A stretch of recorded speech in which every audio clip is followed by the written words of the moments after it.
y para mí es pues un placer el presentar y dar la bienvenida al conferenciante de esta tarde, el doctor Peter Humfrey, profesor emérito de la Universidad de St. Andrews en Escocia, donde enseñó durante más de 20 años, donde ejerció su magisterio y donde pues, tuvo magníficos discípulos. Profesor Peter Humfrey es uno de los mayores especialistas mundiales en pintura veneciana. A él se deben monografías fundamentales sobre pintores como Cima da Conegliano, como Tiziano o como Lorenzo Lotto. Su libro de 1997 pues es un verdadero referente para todos aquellos que quieran dedicarse a Lorenzo Lotto. Es también autor de estudios sobre el altar en Venecia y ha sido comisario de numerosas exposiciones, entre ellas también, y junto con Mauro Lugo, que está con nosotros y que mañana dará una conferencia, pues de la magnífica exposición dedicada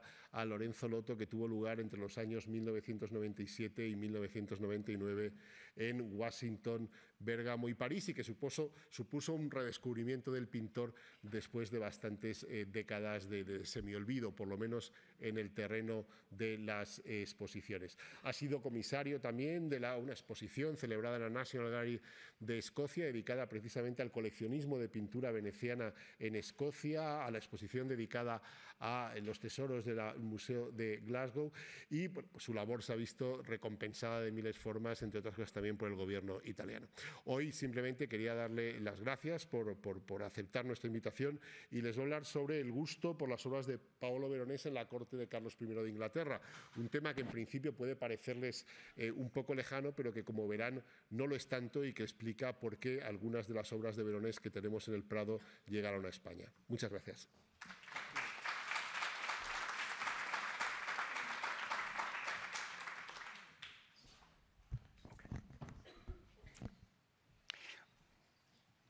Well, thank you, Miguel Falomir, for this very kind introduction, and thank you very much to the audience for coming to hear me on this exceptionally beautiful June evening when you could be outside. And I'd just like to also begin by apologizing for not speaking Spanish, but I think it's better if I speak in English. But there is a Spanish dimension to my talk, even though it doesn't appear in the title.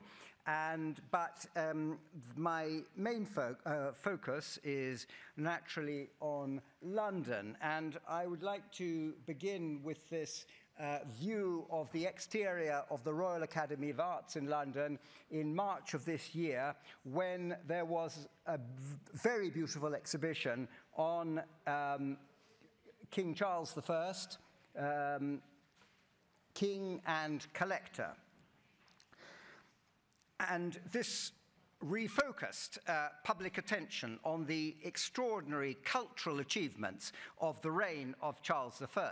Now, politically, of course, his reign was a complete disaster, and it ended in the catastrophe of the Civil War. But during a brief period in the 1620s and 1630s, London became a leading centre for the collecting and patronage of art, and especially of painting. The collection of Charles I had more than 1,000 items in it, all of them dispersed after he was executed in 1649. And so the exhibition in London could only show a very small selection from his collection. And in fact, the star of the show was not an old master, but contemporary painter Van Dyck, whose portrait in three views you saw on the banner outside. And while we have this image up, by the way, the beautiful Lorenzo Lotto in the exhibition, a goldsmith in three faces, also belonged to, it wasn't in the London exhibition, but it belonged to Charles I and acted as an immediate inspiration for this portrait by Van Dyck. Actually, the Lotto was believed at that time to be by Titian, who was who was the king's favorite old master. But despite generous loans, including from the Prado, the exhibition really couldn't do justice to the quantity and quality of the old masters in the royal collection in these years, the 1620s and 1630s. Titian was fairly well represented, but Correggio, another of the most highly regarded old masters of the period, with only one painting, and there was nothing there by Raphael, unless you count his designs for, tapestries after Raphael's designs. Now, another of the 16th century masters that were very greatly admired in the early 17th century by Charles and his fellow royal and aristocratic collectors was my subject this evening, Paolo Veronese. Here is the only example by Veronese in the exhibition, but his work was greatly sought after by other European collectors, including King Philip IV of Spain, and we have a letter of 1646 which the king wrote to Alonso de Cárdenas, who was the Spanish ambassador in London, because the king had heard of the forthcoming sale of one of Charles's courtiers, the Duke of Buckingham, and perhaps by 1646, King Philip may well also have suspected that Charles's own pictures would come on the market soon. Anyway, Philip asked Cárdenas to find pictures for him from these sales, and he asked him to look for originals by Titian or Veronese or other old painters of distinction. Que sean originales de Tiziano, Paolo Veronés o otras pinturas antiguas de opinión. Now, of course, Philip already had very good paintings by Titian. You can see in the collection here for yourselves. But he had very few Veroneses, and in fact, the only Veronese that he had, which he inherited from the collection of the Duke of Lerma, the favorite of Philip III, was this picture, which he gave as a diplomatic gift to Charles when Charles came to Madrid in 1623 to woo the king's sister, the Infanta Maria. So Charles went home with this, and it may be that in 1646,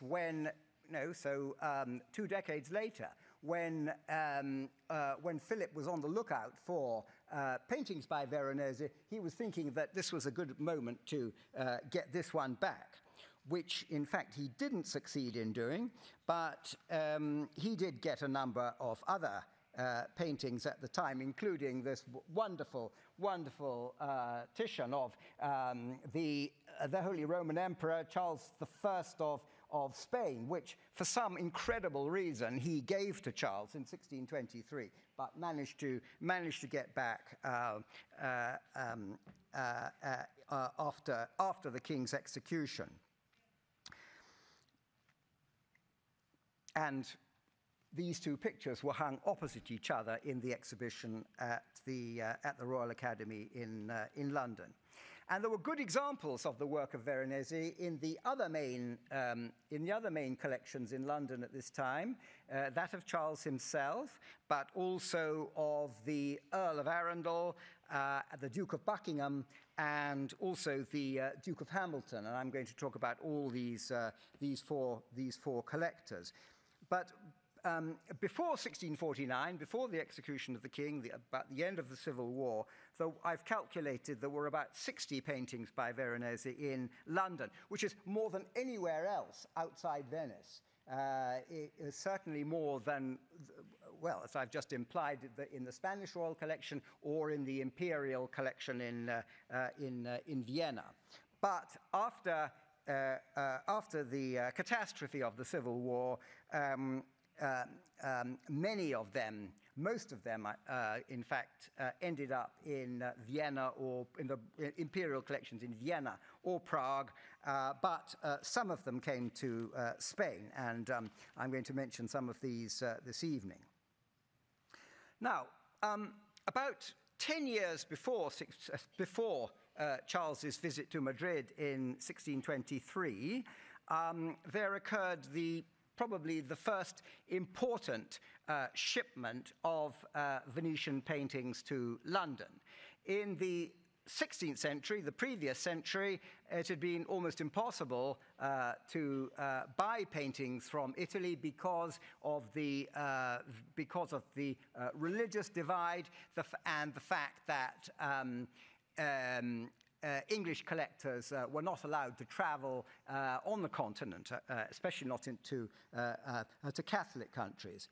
But in 1613, there was a consignment of 15, most of which were bought by the Earl of Arundel. And here is a portrait of him by Rubens, now in Boston. Now, unfortunately, there were 5 paintings of Veronese by Veronese in this consignment, and unfortunately their titles are vague. 2, for example, are called poetical histories, which means that they were mythologies, but it doesn't even say what the subjects were. But the other three are a little bit more precise. They seem to have been scenes from the life of Hercules. Well, no, in 1613 they're called Scenes from the Life of Hercules. And since we know that Arundel bought them, I've been able to identify or suggest identifications for 3 of them, which appear in the inventory of the Earl of Arundel of 1655. Now, this lists in Italian La nascita d'Ercole, the birth of Hercules, and a Iola ed Ercole, Iola and Hercules. And also it mentions a Virtu et Vizio, virtue and vice.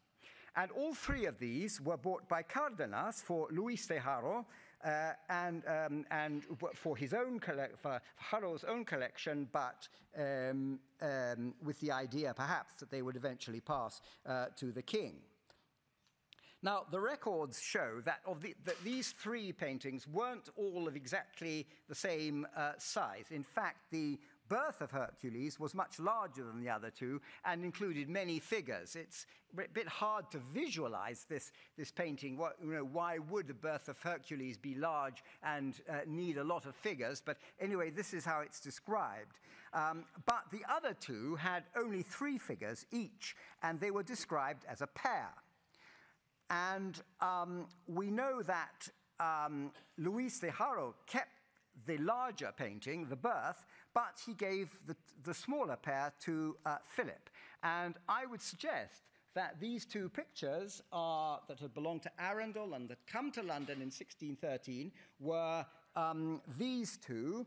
At the top, this is now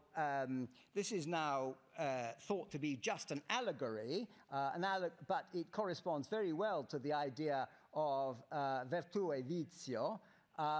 And it's true that the boy in the middle doesn't look very Herculean.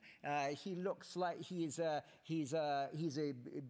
boy sort of dressed up in contemporary costume, but nevertheless, it is somebody who is a young man who's trying to decide whether he's going to follow an austere path of virtue or the luxurious path of vice. And of course, this is a story that goes back to a tale that was told of Hercules. And so one can easily imagine that the compiler of the inventory in 1513 thought that this picture represented the choice of Hercules.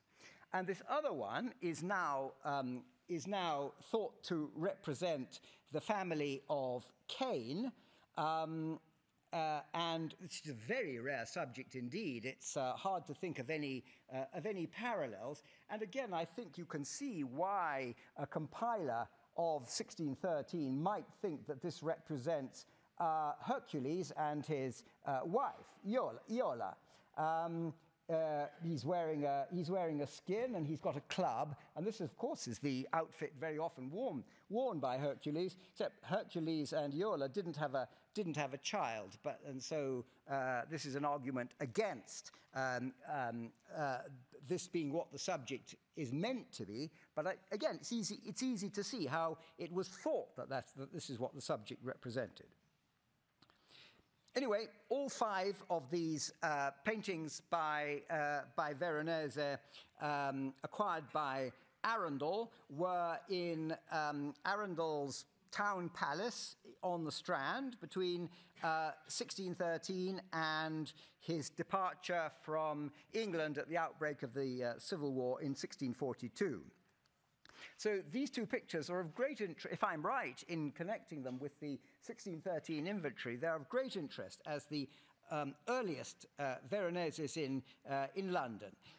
They're rather modest in scale, as you will know, and they're not particularly spectacular by Veronese's standards. But you can see some things that are very characteristic of Veronese, this magnificent brocade curtain here and this white sort of Palladian-looking architecture, which are features that you would connect with Veronese and may well have prompted a greater enthusiasm for, or provoked an interest in Veronese among other collectors in London in these years. Now, Arundel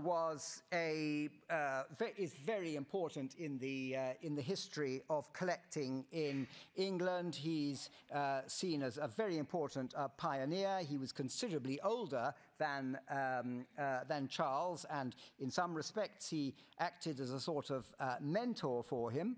Arundel was very discriminating as a collector. He chose very slowly and carefully. So he was a true aesthete, and his taste was quite Catholic. It wasn't just for Italian paintings, but also for Northern European paintings. He had particular taste for Dürer and Holbein, and also for drawings. And he was also the only one of these 4 collectors I'm going to talk about to go to Italy. He had a huge admiration for Palladio, but unlike the other 3, he never went to Spain, because the other 2, Buckingham and Hamilton, came with Charles on his ill-fated trip to Madrid in 1623. Arundel's posthumous inventory lists 25 works by Veronese. It's quite difficult to know how accurate the attributions are, because they're not very easy to trace, because the descriptions are so vague on the whole. And actually, the best documented episode of Arundel's pursuit of paintings by Veronese is a report that he offered 2,000 pistols. I'm not quite sure how much a pistol is, but I should get at least £1, for the magnificent painting of the martyrdom of St. George there on the left, which was then and still is in the Church of San Giorgio in Braida in Verona. His agent, Petty, seems to have been in charge of making this offer to the canons of San Giorgio in 1637. And it's been suggested quite intriguingly that Arundel, who was the senior aristocrat, the senior member of the English nobility, and therefore he held a special position in the Order of Chivalry, the Knighthood of the Garter. And this is you've seen this on television recently. This was the seat of the Knights of the Garter, and it's been suggested that Arundel wanted to give this huge painting, which he couldn't have fitted into his palace in the Strand, to St. George's in Windsor. That would have been wonderful for the English, but fortunately the canons didn't listen, and the offer was rejected. And there it still is. Looks wonderful at the end of this church today. So, apart from the three Hercules pictures I've been talking about, several other Veroneses were bought by Cardenas for Harrow, including two large narrative paintings. And they were the Annunciation, or An Annunciation, and the Christ and the Centurion. And this, of course, is the greatest painting by Veronese today in the Prado, and this was given by Harrow to the king. This must be exactly the sort of painting that Philip was thinking of when he wrote the letter to Cardenas in 1646. The Annunciation, unfortunately, is lost, and it's not this picture because this was painted for the Escorial and is still there. But perhaps this gives an idea of the sort of picture that was in the Arundel collection and then went to Spain. An inventory of the Harrow collection of 1689 says that the holy figures had a foreground with columns, of course that's very common for Veronese, and a background of cypress trees. Actually, these aren't cypress trees, but you can imagine it would be very, very typical work by Veronese. But not all of Arundel's Veroneses went to Spain. For example, this painting, Vision of St. Helena, hasn't remained in England because it went first. It was sold in Amsterdam and was in Amsterdam for a decade or two in the collection of a collector, Italophile collector called Philips de Vlieen, before coming back to England, but not to the royal collection. Also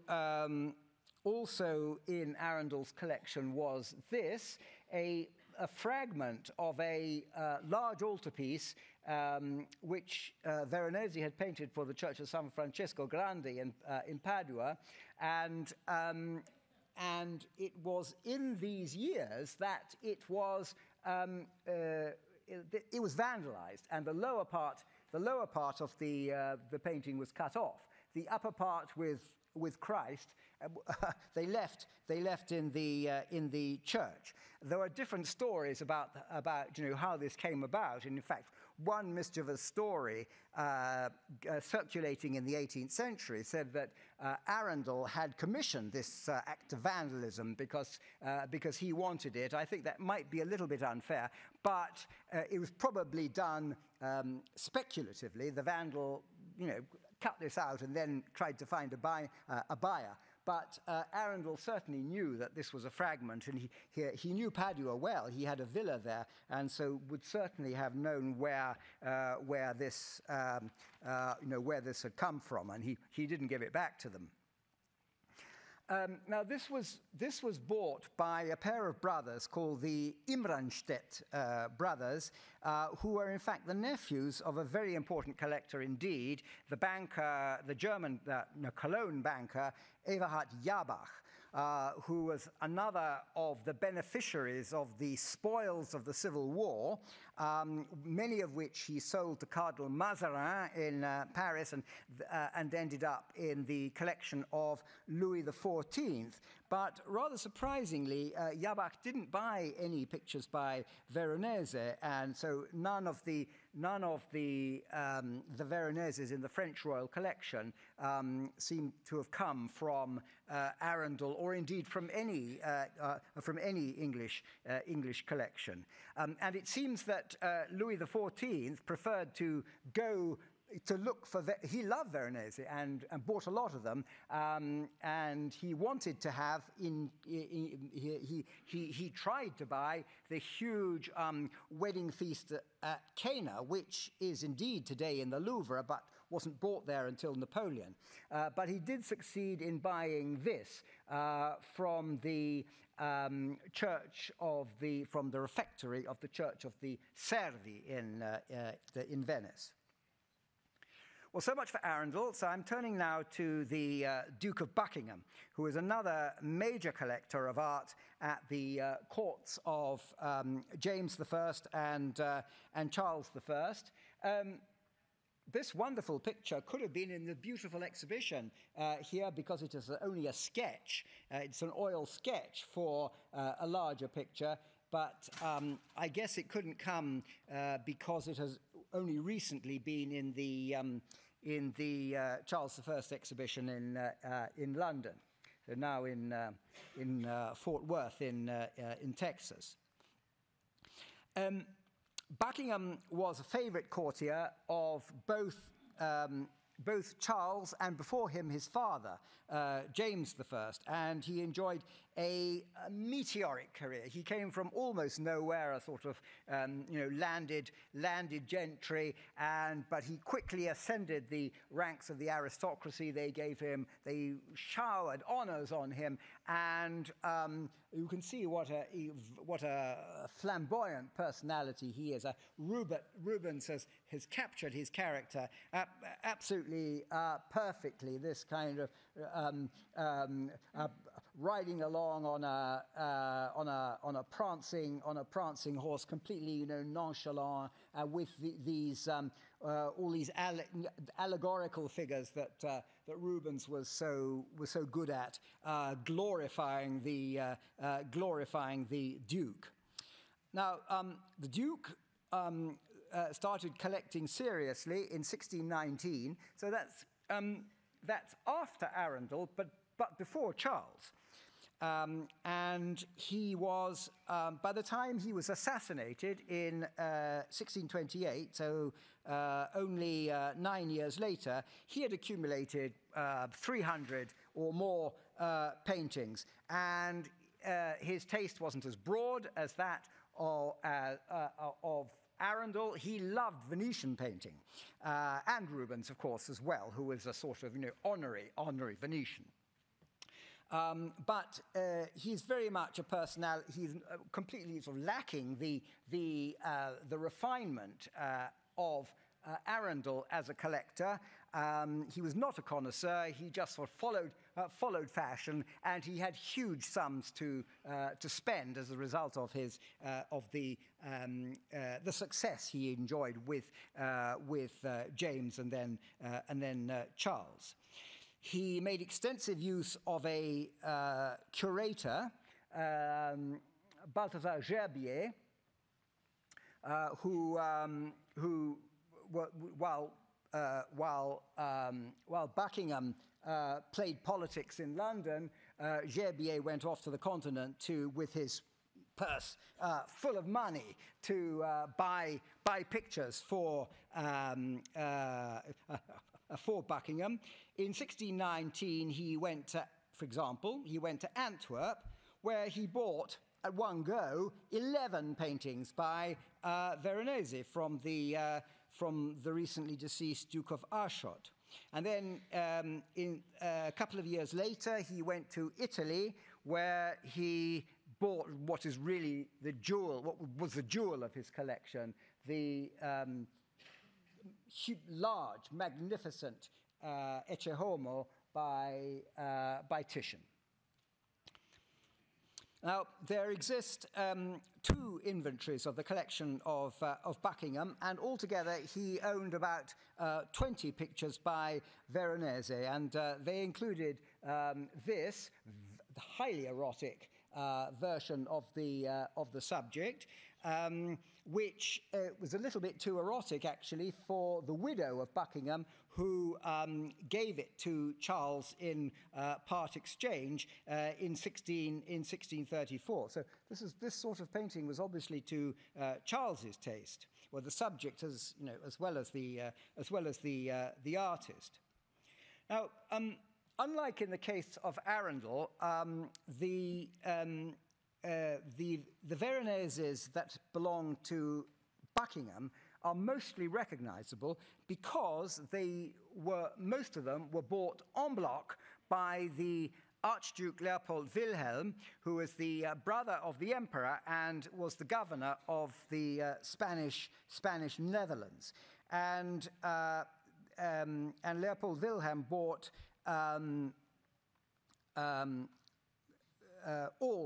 all of the paintings that I've just mentioned that Buckingham had got from the Duke of Arschot, showing scenes from the Old and New Testament. Now, not all of these are of the highest quality, and this one stands apart for its larger scale and its more complex composition and its very high quality. This is an outstanding early work by Veronese, and probably the finest to reach England before the end of the 18th century, because the other ex-Arschot paintings are largely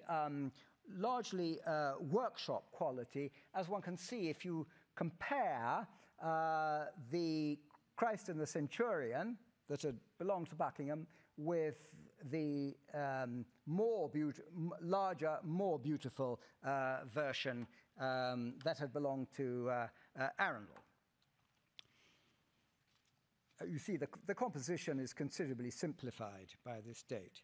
But they were, as a set, one can imagine that these 10 paintings by Veronese with really quite strong and rich colour looked quite magnificent in the picture gallery at York House, the London residence of the Duke of Buckingham, and again, help must have encouraged Charles and also Hamilton to invest in paintings by Veronese. Buckingham also had a taste for the work of a living painter, Orazio Gentileschi, and I think this is less evident here. He did own this, but in the Finding of Moses that I'm going to show in a moment, and. But his particular taste for Veronese is illustrated by a message that he sent to the Venetian government in 1624, but via the Venetian ambassador in London. Ambassadors are very often acting as the go-between between royal collectors and the cities where they wanted to buy paintings. He wrote, "The Duke of Buckingham desireth by any means possible to have certain pictures made by Paul Veronese that are in a certain room in the great library of St. Mark in Venice." And so he was almost certainly asking for the three large roundels. This is just one of them, but you can imagine these. This is just a view of the room. So there are three roundels by different painters. So he was proposing making holes in this wonderful ceiling so that he could have the three best of them by Veronese. Of course, just like the canons of San Giorgio in Brida, the Senate of Venice did not agree to this really insolent proposal, and the Veroneses remain to this day where they are. But I suggest that the idea of having a circular painting like this on a ceiling inspired Buckingham to commission from Rubens a a circular ceiling painting glorifying the Duke of Buckingham. Unfortunately, this is another oil sketch by Rubens. The original doesn't survive anymore, but this was a composition meant for the ceiling of the one of the I think maybe the entrance hall in Buckingham's residence in London, and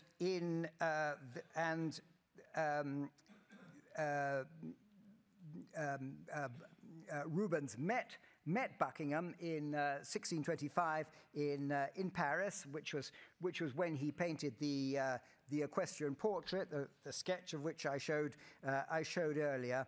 And 3 years later, after his diplomatic mission to Spain to try to create peace between Spain and England, he moved on to London. By this time, Buckingham had been assassinated, but Rubens was deeply impressed by the collection that he saw.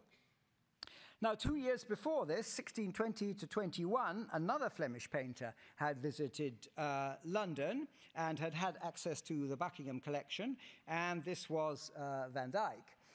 So this is one of the pictures that Buckingham commissioned from Van Dyck when he was in when the young Van Dyck was in London, 1620 to 21.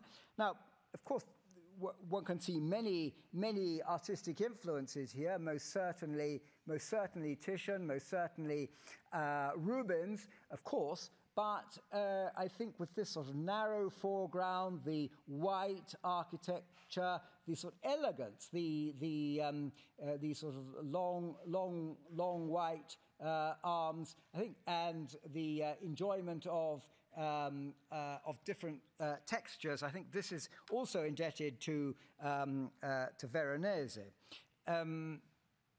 And I think maybe in particular to one of the Buckingham pictures. This is another one in the set. The story of Esther, where you also see the ruler King Ahasuerus up on a throne like Scipio, and a beautiful young woman being brought before him, and background architecture again of in this case Palladian. This looks a little. This has got a touch of Bernini by this date. So, a magnificent display of paintings by Veronese at York House, the house of Buckingham, and both the activities of both Arundel and Buckingham as a collector had strongly influenced Charles, and he'd already acquired a reputation as a lover of painting before he became king in 1625. But it seems that what really spurred him on to become a great collector was this trip I've mentioned before to Madrid in 1623, when he could admire the Spanish royal collection, and was given some examples of it. It was given some examples of Venetian painting by Philip, and then he continued to receive diplomatic gifts. Once he was king, from people who knew of this particular interest of his. But his greatest coup of all as a collector was, as is very well known, his acquisition in 1629 of almost the entire collection of the Dukes of Mantua. A very large collection, very, very rich in major masterpieces, including Titian, who had worked extensively for the Gonzaga family of Mantua in the 16th century. But Veronese was not a painter who had worked for the court at Mantua. Charles bought almost no works by Veronese from this source. And in fact, the inventory of the royal collection records, and the records of the sales of it, record only 5 paintings by Veronese, 2 of which I've already mentioned. Oh, sorry, I should have had this before, just to remind you of Charles. Anyway, move on. Yes, he owned these 2, one of which he had from Philip in 1623, and this he had from Buckingham, or Buckingham's widow, in 1634. But the other of these 5, the other Veronese that we can still identify, because 2 we can't identify, is this. Oh no, I'm sorry. That's just another example to show Charles's taste for, well, what purportedly mythological subjects, but actually for erotic subjects. It's not actually very good. It's just a version of a painting by Titian. But no, this a jewel of a painting, obviously here in the Prado, and perhaps the most beautiful of all the paintings by Veronese to come to England in these years, in these decades.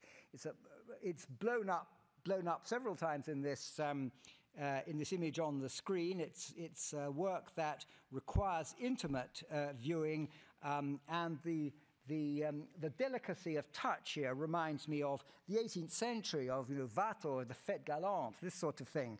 And I think it reflects the aspect of Charles as a refined connoisseur rather than as a powerful ruler. Undoubtedly, Charles, as well as other collectors, are buying for show, to impress people, particularly when it comes to equestrian portraits and that sort of thing.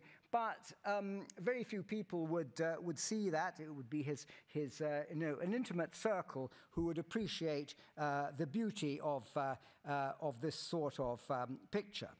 And this was also bought by Cardenas and passed on to Harrow, who then passed it on to Philip the IV. But it was acquired for Charles in Venice by his agent there, the Flemish merchant Daniel Nice. So altogether, Charles had very few paintings by Veronese, but at least 3 of the 5 were of very high quality and were very carefully selected. He, Nice knew that we can assume that Charles would appreciate a painting like this, and the other 2 paintings Charles had chosen in person. So it's rather surprising to find in one of the really very, very few contemporary comments on Charles's taste, it was said that he was not particularly attracted to Veronese. This reference occurs in a letter of 1637, which was addressed by the English ambassador in Venice, a man called Basil Fielding, to the Duke of Hamilton, who was in fact his brother-in-law. And Fielding writes, "I have seen 4 large pieces by Veronese." It's thought that they're probably these. These are 2 of a set of 4, then belonging to the Cucina family, but soon afterwards to be sold by them, and so probably already on the market by the 1630s. I've seen 4 large pieces by Veronese, which, although expensive, are of his best manners. But then he goes on to say, "I hear that he is not very acceptable to the king." Now, it's very hard to understand how Fielding had this impression. It is repeated by by historians of collecting, by historians of Charles I, because, as I say, it's one of the few comments we have on his particular taste. But I don't believe it. And I think it may be that Fielding had this impression because the year before he'd sent this painting to Hamilton in London, a painting of Esther, subject we've just seen, but a much larger picture, which has ended up now actually in the Uffizi as a result of an exchange with the Austrian imperial collections in the early 19th century. Now, this is not actually a great masterpiece at all. It's usually thought to be a workshop picture, and a lot of the details are repeated from other paintings by him. And this dog is repeated literally from one of the paintings for San Sebastiano in Venice. So it may be that Charles had seen this painting and thought, well, that's, yeah, all right, not enthusiastic, and that this message was conveyed to Fielding that Charles perhaps didn't like Veronese very much. But for me, this says more about Charles's refinement of taste than of any dislike of Veronese. Anyway, the influence of Veronese is very evident in one of the most important commissions in painting of the whole of Charles I's reign, and that is the ceiling paintings that Rubens executed for the banqueting house in Whitehall. So here is the Rubens here in exterior. By the way, many of the sketches for this ceiling are in the present Rubens exhibition here. But I think it's very evident that Rubens, who of course would have known this ceiling by Veronese in Venice, adopted his general design from it. In fact, his very particular design in at least one case, which I can't read very well from here. I think it's this one. Anyway, it's the influence of this canvas in particular. So here is a kind of a pseudo or second-hand Veronese here at the heart of London, Whitehall.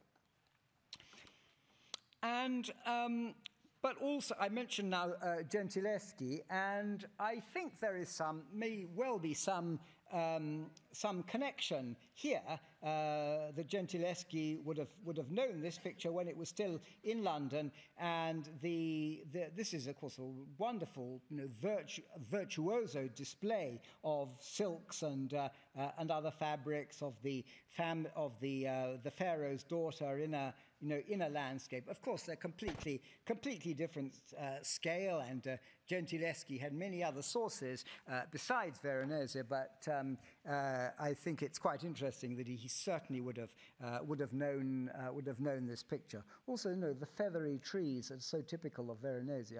I find in the Gentileschi, and then also another painter, Van Dyck. One of the most beautiful of all his mythologies, painted for the king, or perhaps for the queen, Henrietta Maria. Always the name of Titian is mentioned in this connection, and not wrongly, but I think that the decorative elegance here and the sort of silvery colours also owes a lot to Veronese. Now, coming now and more briefly to the other leading collector of the later part of the reign of Charles, the Duke of Hamilton. Hamilton was in a perfect position to raise his profile as a courtier and to gain the favour of the king as a collector through his brother-in-law, who I said was the ambassador in Venice. And so Fielding sent lists of paintings that were on the market to Hamilton in London, and as we've just seen, in 1636, Hamilton bought the Esther, which is a workshop picture by Veronese. But in 1638, Hamilton bought no less than 200 paintings by the important Venetian collector Bartolomeo della Nave, including 6 scenes from the Old Testament and the New Testament. So a sort of analogy to the series that had already been bought by Buckingham. And at least 2 of these, the mythologies, the mythologies show Veronese at his poetic best in this, showing these mythological scenes in a sort of poetic, woodland. But then in these arrived in 1639, but then the Civil War broke out in 1642, and in 1649 Hamilton was executed only a month after his royal master, and virtually his entire collection was bought by the Archduke in Brussels. Again, Hamilton's Veroneses are really quite easy to trace because of inventories and because most of them went to Vienna.